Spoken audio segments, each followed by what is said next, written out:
Sorry to interrupt your Friday with a second video, but I have a question that I desperately need a logical answer to. Emphasis on logical, because what I'm going to show you throughout this video is not logical at all. Because I'm trying to figure out, when did we as a society all come together and agree that during tragedy, during crisis, during moments where people are scared that their family members are no longer on this earth because of some form of tragedy that leads to them no longer being on the earth, we decided to talk about the victims slightly, but bring up politics as a way to garner further introspective and conversation to something that is arguably not going to change the fact that people are dead. And this is speaking as someone who's talked about mass shootings and school shootings and has participated in the game of guessing the skin color, because that somewhere along the line became something of normal and commonplace for everybody to be a part of. And I'm trying to figure out when that started, because it has completely destroyed anyone's aspect on caring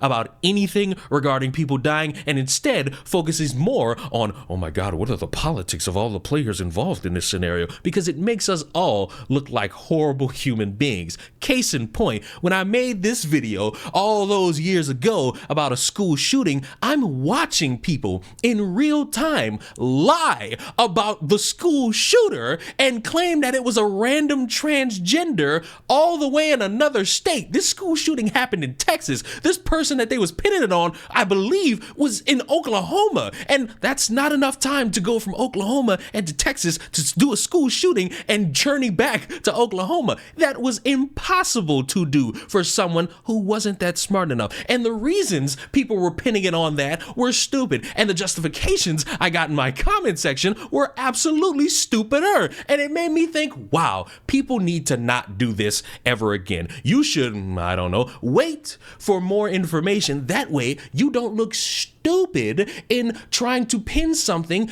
on someone who wasn't even there. Why am I saying that? Well, you might have heard in the news that I believe 60 plus people are now dead via a plane and a helicopter colliding with one another. And it's a tragedy. Families are broken apart now. People are no longer on this earth. And while you got people mad at the president bringing up DEI as a factor in this. So recently, Donald Trump blamed Obama as well as DEI hiring for the DC plane crash. Not only is this wrong, but the truth looks kind of bad for the Trump and MAGA Republicans. So the FAA has announced that diversity initiatives don't even have an impact on the air traffic controller hiring. Not only that, but Donald Trump put a hiring freeze on FAA hiring. Additionally, he got rid of an aviation safety committee during his first week in office. So the hiring freeze did apply to the FAA, however, it's unclear whether that applied to specifically the air traffic controller hiring. And the FAA announced that they were actually understaffed at this time, and there was a controller doing the job of two. So oh so coincidentally, Donald Trump put a hiring freeze on the FAA,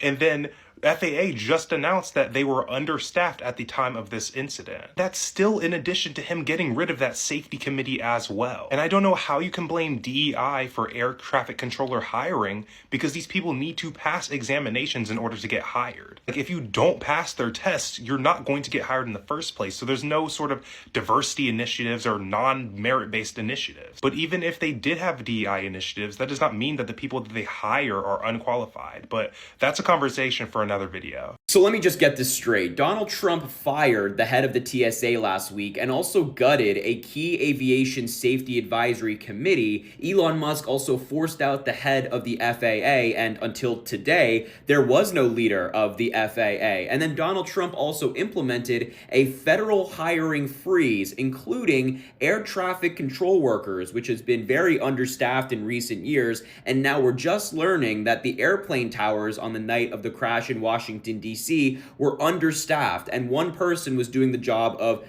two people. All of this happened under Donald Trump's administration, and Trump is blaming DEI and Biden and Obama. It seems like Donald Trump is doing what Trump does best, diverting blame to anybody that's not him. Once again, Donald Trump's target is people of color, women, or just anybody without the name Donald Trump. He's incapable of taking any amount of responsibility for anything. It must always be somebody else's fault. We have a man-child in the Oval Office. I'm more mad at the people you see on the screen who wanted to pin it on a transgender, talking about how trans is evil, trans terror attack. And I'm sitting here thinking, why are we worried about this more and not the fact that people are dead? And why are we making it seem like it's a trans terror attack when it's helicopters and planes colliding, which would make them go boom? I haven't even told you the kicker of this yet. The image on the screen of the person they're trying to pin it on, you know, about all these people who are dead. She's fucking alive! Interesting morning. This is Joe Ellis. I am a Black Hawk pilot with the Virginia Army National Guard. I understand some people have associated me with the crash in DC, and that is false. It is insulting to the families to try to tie this to some sort of political agenda. They don't deserve that. I don't deserve this, and I hope that you all know that I am alive and well, and this should be sufficient for you all to end all the rumors. I also have a statement. The Department of Defense is responsible for casualty notifications. There were no Virginia National Guard personnel on that Black Hawk that collided with the jetliner Wednesday evening.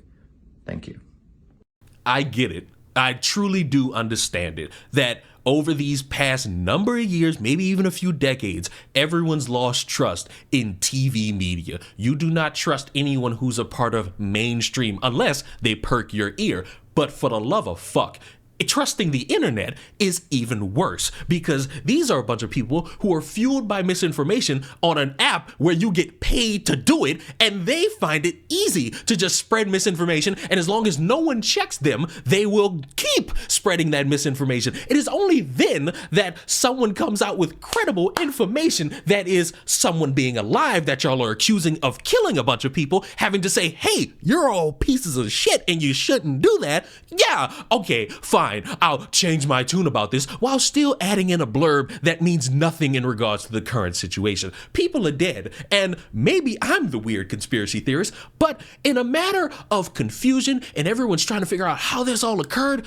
I'm still holding the best opinion, which is shut up and wait for more information. I get it. The carrot being dangled in front of everybody's faces when Trump is bringing up DEI is alluring, but it ain't really much to do about nothing. I'm worried about how this could happen. Is it a failure of communication? Is it the fact that people aren't there to report on something? Is it that people can't hear each other over comms? These are more important issues than me worrying about a fucking pilot being trans. It plays no matter in my daily life, especially when I'm getting on a plane and I'm sitting in first class.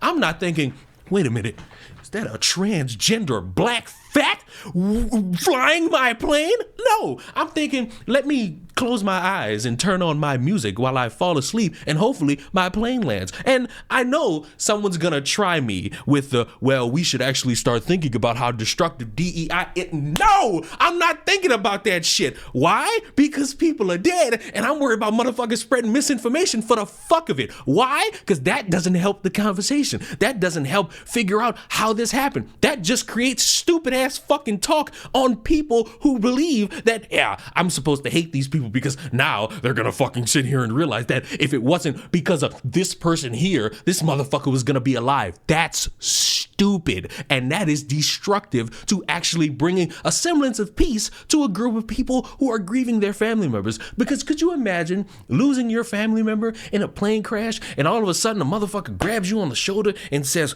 well, if it wasn't a DEI hire, it'd still be alive. Fuck that. What type of ass backwards logic are y'all trying to bring up? And for the sake of fuck, I hate the way DEI gets talked about in certain avenues, because it gets talked about like someone like me could just walk in and become a pilot. And I don't know if you know this about me. I'm not skilled when it comes to aviation. It takes a decorated long fucking process to be a pilot. Pilot, let alone one who has to fly a fucking Black Hawk. And it's more liable to say that there was an error somewhere on that Black Hawk or on that plane or with the communications than just saying, oh, it's another sign of trans terrorism. So to wrap this up, because I've taken up enough of your time. For the love of fuck, I'm begging. It's big 2025. It's January 78th of 2025. We're soon to be at some point in February. Can we please just start waiting? I get it. You want to be first. You want to be the one to bring the scoop. You want all eyes on you. But fuck, can this be yet another example where we please just wait for more details instead of just spewing hot takes? Because I would rather be last and be right instead of being first looking like a dumb fuck. Subscribe to the channel. I'll see y'all in the next one. Deuces.